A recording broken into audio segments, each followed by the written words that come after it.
I say, when I go on my holidays, I tell you what I love doing more than anything in the world, and that's trying to pack myself into a small suitcase. I can hardly contain myself. Boom, boom. Get it? Oh, roll titles.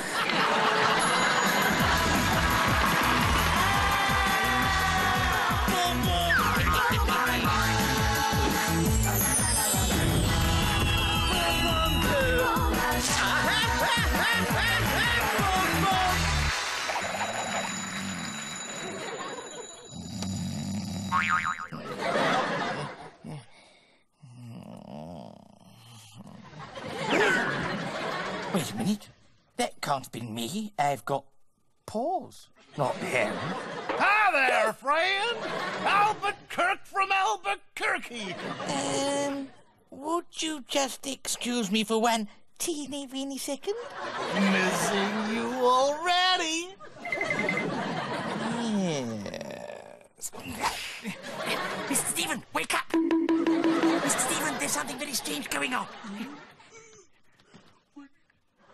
Hello! I'm Marilyn Kirk.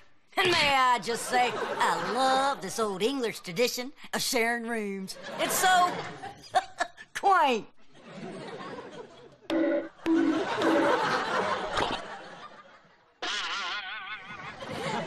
No, she's definitely there. Hey, can I introduce my husband, Al? Al! Get up here, fella! Hi there, friend. Albert Kirk from Albuquerque. Basil, can I have a quiet word in the kitchen? One quiet word, then it will be all shouting and screaming.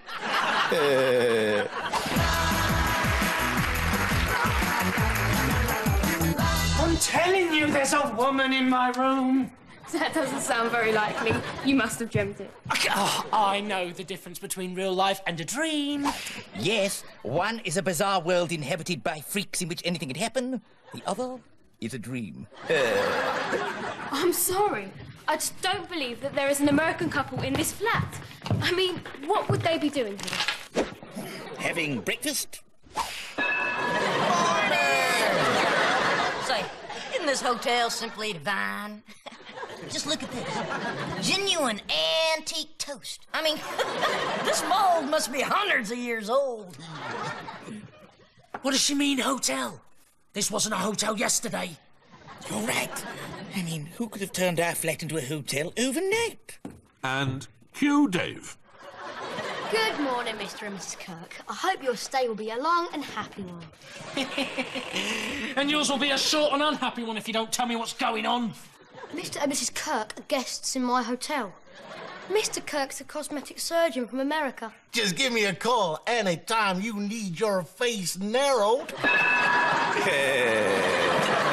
as for you, little fella, you have got the best excuse for a nose job I have ever seen. I could even sort you out a little itty-bitty discount over there, yeah. A discount on a nose job? Well, I suppose that's not to be sniffed at. You are not opening a hotel in my flat. Ah, hold your horses, Mr. Stephen. I hate to admit it, but he might be onto something. Mr. Rossiter will want the rent soon, and we are skint. OK, Dave. How's it work? Simple. You give me 50 quid each to pay for your rooms last night. 50 quid to sleep in our own beds? I am prepared to take credit cards. Yes, but he's not prepared to give them back. I'm sorry, Dave. The only way you're keeping this hotel is if you cut us in. As it happens, I am thinking of branching out, so I will need some help running the place. I've decided to start offering guests local sightseeing tours. Yes, right. Dave's offered to show us the genuine park bench where Shakespeare won the Battle of Waterloo. And if they like it, I'm going to sell it to them. I'm sorry, but is that really the message that we want to be giving to the viewers? That conning people is okay? Well, I'll be staying with Madison until this episode is over. Ah, don't worry. She'll be back. Dave's rented out Madison's rooms as well. sorry, Molly. I mean, I couldn't say no. All the profits go to charity. Doesn't sound much like Dave.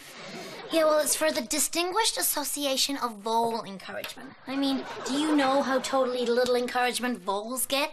It's no wonder the poor little guys live in holes. The Distinguished Association of Vole Encouragement. Yeah, the DAVE. Did Dave, by any chance, ask you just to use the initials on the cheques? Sure, why?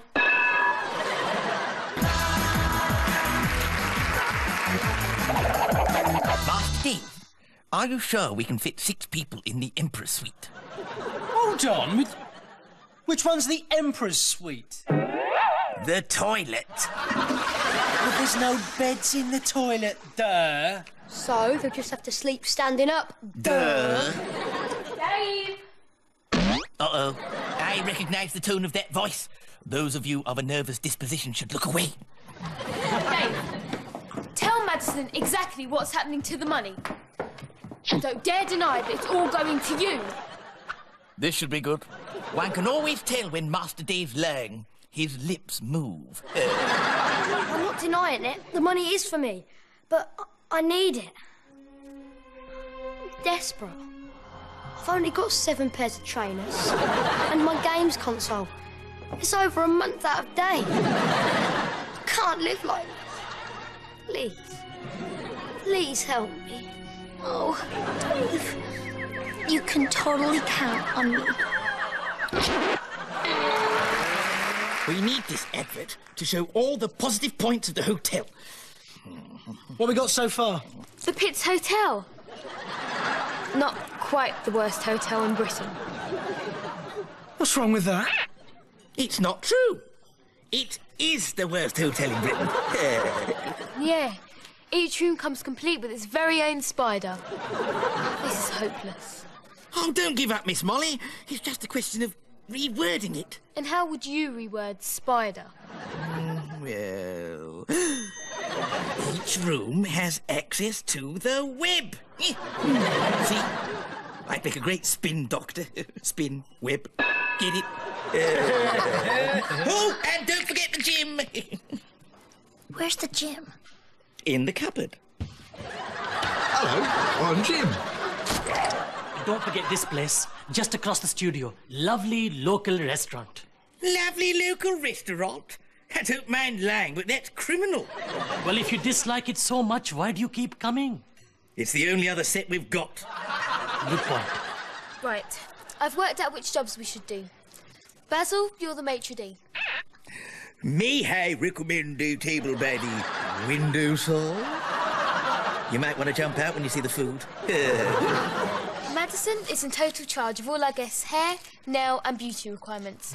Dave, This is the very cafe where Christopher Columbus bought his sandwiches for the trip to America. Yeah, well, Dave is busy. So I'll do everything else. Hold on! What am I gonna do?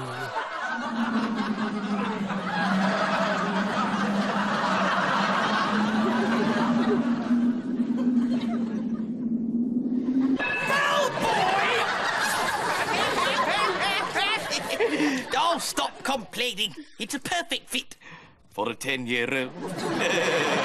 Totally cool, Stephen. There's just one tiny thing to remember. What? Don't breathe. I'm really looking forward to this. Yeah, so am I. Great idea. And so original. I mean, a comedy show set in a dodgy hotel with a main character called Basil. It's never been done before. Well, apart from... Saved by the Bell. Mr. Stephen, do the honours. Good morning, welcome to the Pitz Hotel.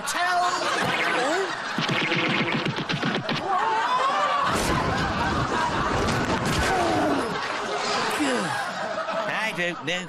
We've only been open 5 seconds and he's already lying down on the job.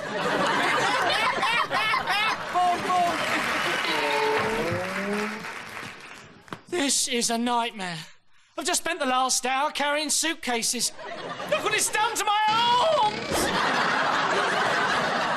Well, I always said this job would stretch you. Boom, boom. Oh, come on. A bit of hard work never hurt anybody. Table 4 want the continental breakfast with marmalade instead of jam and no dairy products. Table 6 want the decaf coffee with sweet nut, not sugar and half cream. Table 7 want the full English breakfast with extra mushrooms, sausage and egg, no toast or beans.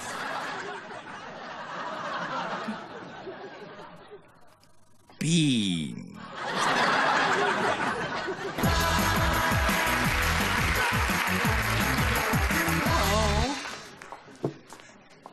Me and Basil reckon we should cut our losses and close the hotel. Surely you're not scared of hard work? I'm not scared of work. I can go to sleep right next to it, anytime I like. All right, hands up all those that want to keep going. OK then, that's settled. Back to work, everybody. What are we going to do now? I don't suppose you've got any ideas, Mr. Enil? Just shut up and eat it! Sorry, the service here is so terrible. Nobody stays here long enough for me to get rid of them. That's it. We'll treat the guests so badly they'll want to leave. Enil, you are a genius. Am I? Of course you are. You'd have to be. To get away with being that stupid. Thanks very much.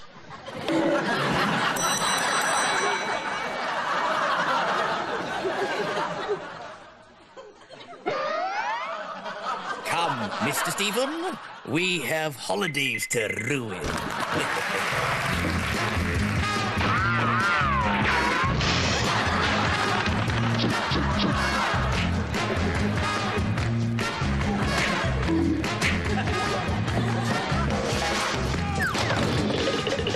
I'd like me some cereal. You know where the kitchen is, mush? Room 4. Ah, yes, lovely views. It's the garden shed, isn't it? Now, you've got table 3. It's the dustbin with the tablecloth on.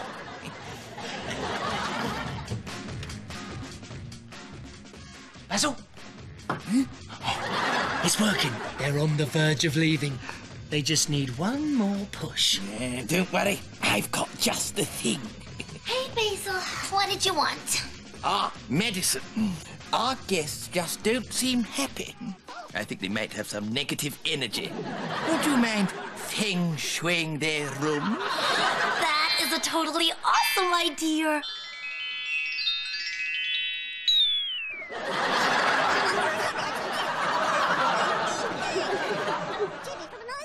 That is so gonna cheer them up.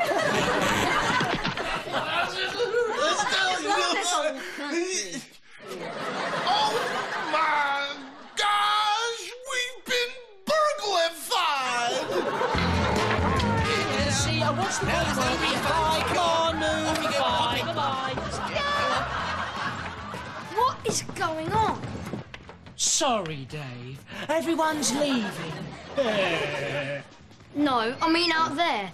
There's a queue of new guests right down the corridor. G'day, mate. I'd like a room, please. What do you want to stay here for? Well, everyone's talking about it, you know, the rude staff, the terrible rooms. They are saying that this is the worst hotel in the whole world. Ha! Sounds like a hoot. I'm staying for a week. What are we going to do now? I don't know. I mean, I really don't know. Help!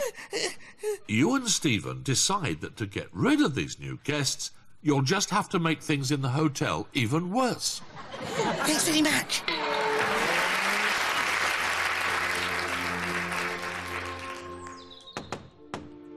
Breakfast in bed.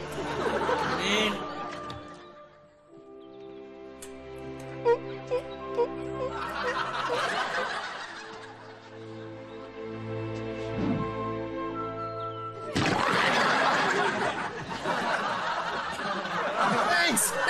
Here, have a tip.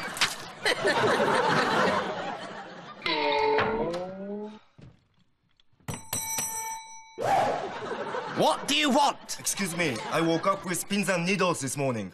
I'm not surprised. We put them in all the beds. Extraordinary! Acupuncture while you sleep. I can't wait to tell them about this back in Tokyo. I just don't get it. The worse we make the hotel, the more they enjoy themselves. I know. I gave one of them a bacon sandwich earlier, and he thanked me. Well, what's wrong with that?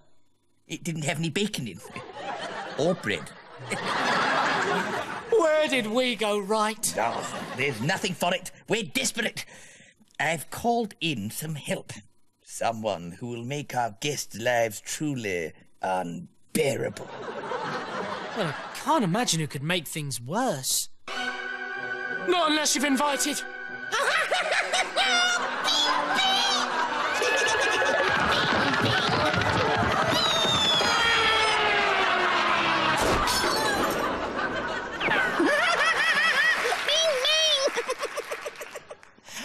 I can't believe you actually invited that over.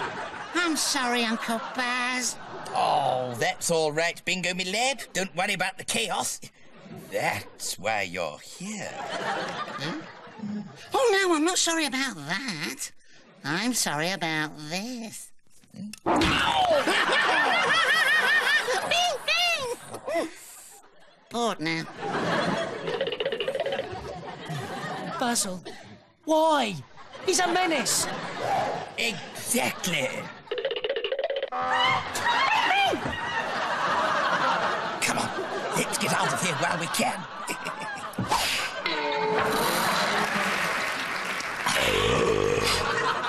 It's been 3 hours. They must have all walked out by now. Yeah. Can I get you chaps a lovely cup of tea? Nope. But if history's anything to go by, you can get us a flaming horrible one. Business looks good. It certainly does. But it's not for me. This is the queue for your hotel. It goes right the way around the studio.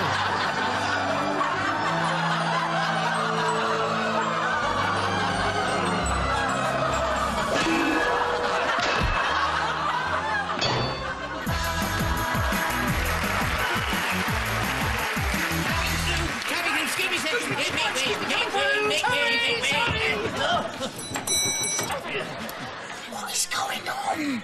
We're famous. It's incredible. People are coming from all over the world to see the worst hotel in the world. We've had to turn wardrobe and makeup into bedrooms.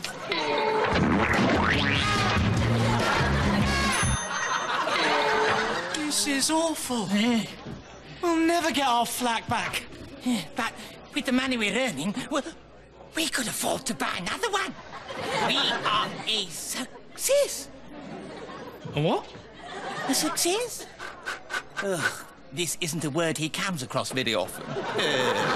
We, Mr. Stephen, are the toast of the top.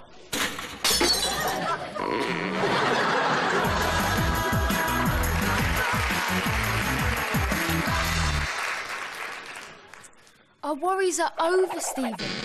We've all got jobs, money, and a future.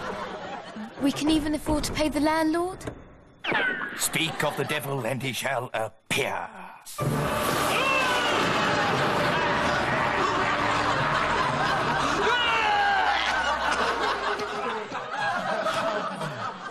Sorry about the get-up. I'm on my way to a fancy dress party. I just thought I'd call in and collect the rent. And you can have it, my good man. No, there's no good trying that this time, because I have brought the tenancy agreement with me, and it says here quite clearly that I can have you evicted for not for... Did you say I could have it? Your ears have not let you down. Although, looking at the size of them, they've probably embarrassed him a few times. All right. What's the catch? There isn't one.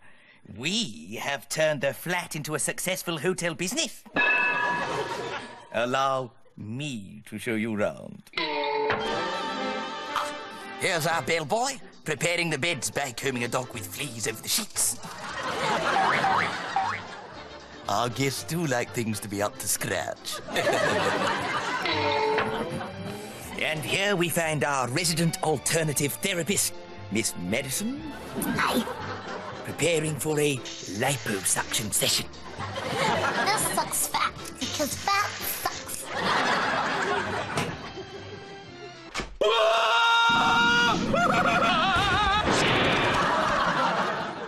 Or blows, depending on which switch you press. Could I, get a new patient? Because this one just burst. And finally, here's our receptionist, Miss Molly, tuning the TV so it shows only French programs.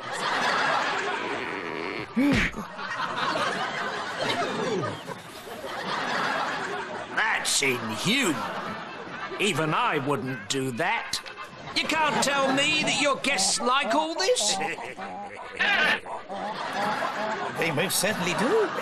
We've had to convert every room in the flat into a bedroom, plus wardrobe, the service lift, the canteen, the production office, and the writer's room. And we're still turning people away. We run the best, worst hotel in the world. I've finally made a success of my life. I'd just like to thank the producers, the writers, my mother, my father, my brother, my agent, the director, for making all this possible. I love you guys.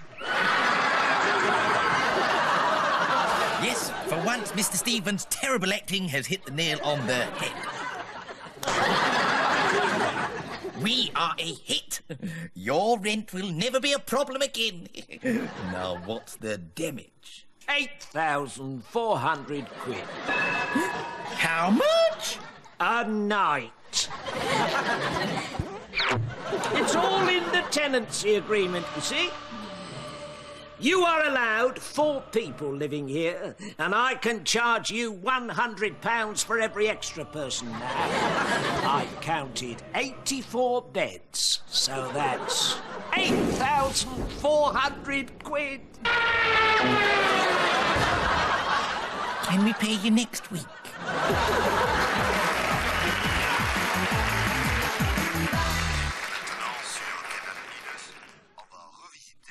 This is brilliant. We've had to close the hotel. We're skint. And now we've only got French telly. Well, I don't care. At least things are almost back to normal. All we've got to do now is get rid of the guests. Clear off! You guys crack me up. Do you want to throw another shrimp on the barbie? What are we going to do with all them? They're odd, funny looking, and just sit around all day. Hang on, who am I kidding? They'll fit in fine. Boom, boom.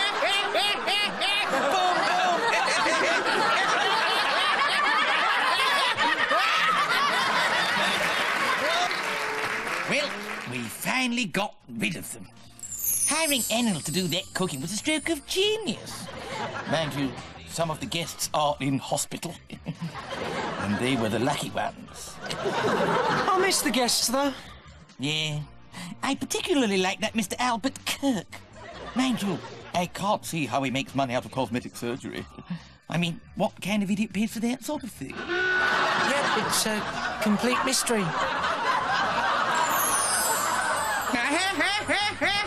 Boom, boom.